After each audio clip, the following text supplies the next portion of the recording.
These are the supporters of Hungary's far-right Jobbik Party.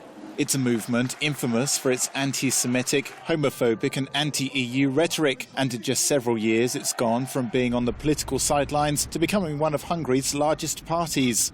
In opinion polls, Jobbik has nearly caught up with the ruling Fidesz, raising the prospect that, after elections due in 2018, a far-right party could come to power in a European Union member state.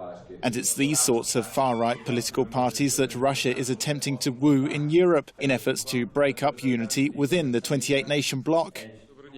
For most Ukrainians, the idea of Putin partnering up with European far-right parties is ironic, given that the Kremlin has waged an information campaign to justify its actions in Ukraine, claiming that it was saving Russian speakers from Ukraine's supposed fascist government. Jobbik forms part of a far-right surge across Europe, caused by what political thinkers argue is general anger over the EU's economic slump and immigration policy. Groups like France's National Front and Greece's Golden Dawn have also gained popularity. Jobbik's leader is hopeful for the future.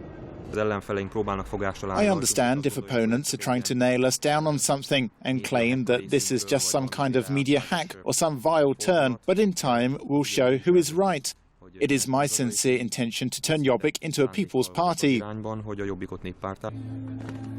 Jobbik has attempted to soften its rhetoric in recent months in attempts to lure more mainstream voters. Jobbik was really successful with this moderate shift. They began it about 2 years ago, and their popularity is more than doubled as a consequence of this strategy. So they were successful in keeping their core electoral base, which has a quite characteristic attitudinal background in terms of prejudices, in terms of support of violence, in terms of dissatisfaction with the democracy, on the other hand to open to new voter groups. The Kremlin's campaign to split European unity appears to be bearing fruits, especially how the EU deals with sanctions against Russia over its intervention in Ukraine.